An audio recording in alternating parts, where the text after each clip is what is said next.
Hi everybody, welcome back.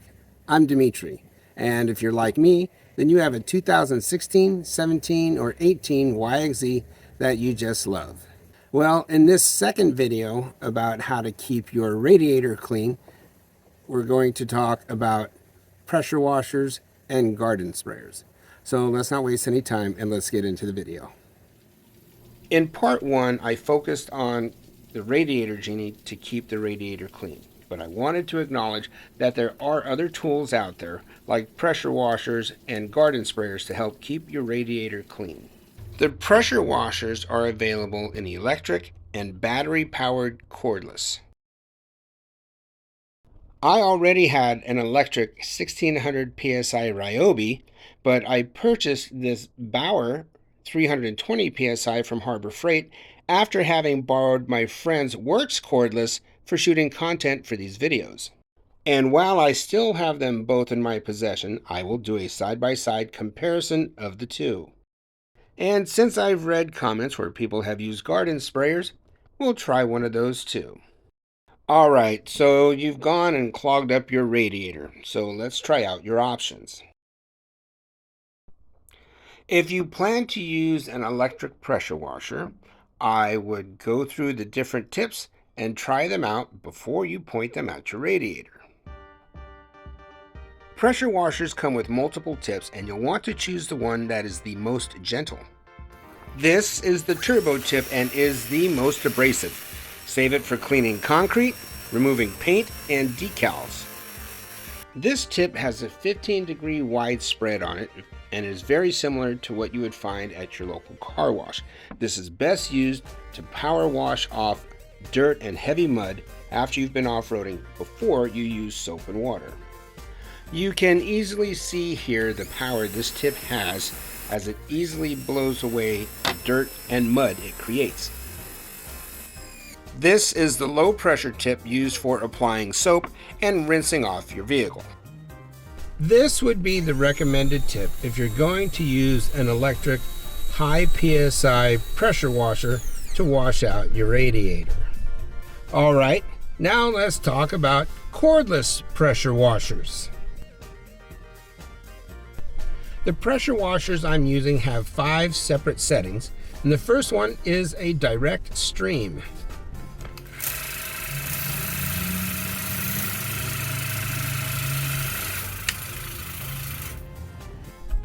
Next is a spread of 15 degrees.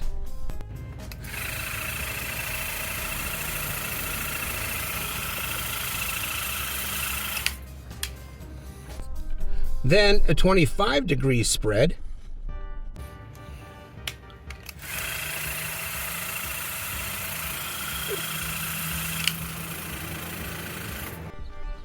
A 40-degree spread.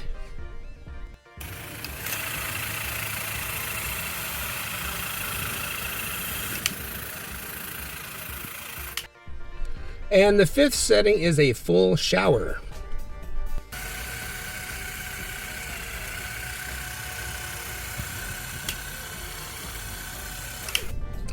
I'm going to do a side-by-side comparison of the Works and the Bauer sprayer. The Works sprayer has a high-low pressure switch, but I'll be using it on high. Alright, the first comparison is a direct stream.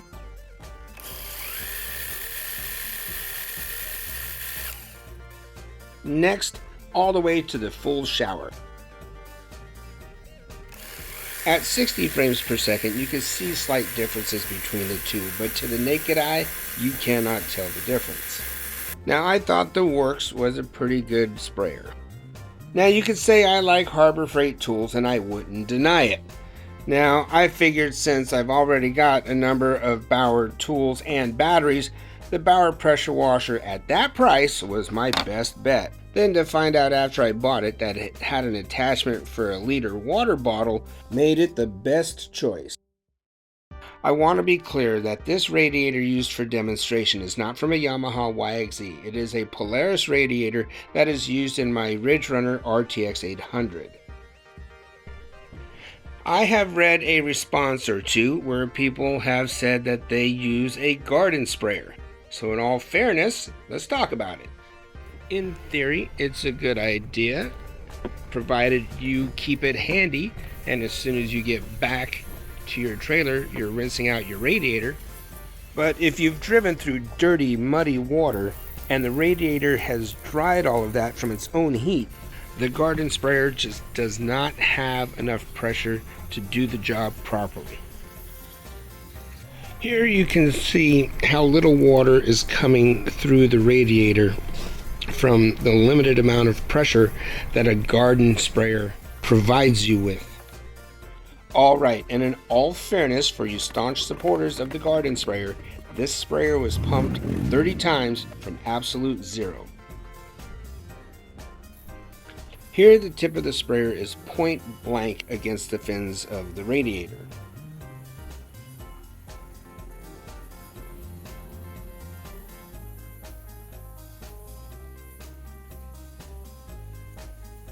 Now it is about 2 inches away.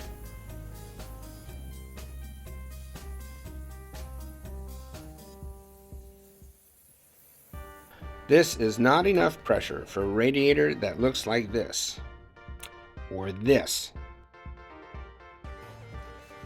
As I had said in part 1, the Radiator Genie is my go-to method when I'm cleaning out my radiator at home. Look at all the dirt that's getting washed out of the center of this radiator.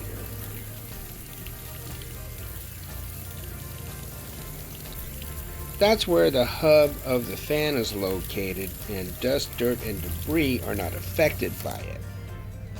Now I just washed this area with the Radiator Genie, and you see how the sprayer just doesn't get the water through, and would never stand a chance against something like this. Some people said that they use an HVAC cleaner. Now this I would use in the sprayer to help treat the radiator. Now this is all just my opinion, but I hope it helps you formulate your own on how you want to maintain the front mounted radiator of your Yamaha YXZ. Alright, well I hope you found this second video just as helpful in how to keep your radiator clear and free of dirt and mud. If you did, I'd appreciate it if you'd hit that like button. Alright, now go balls out and try to be safe when you send it.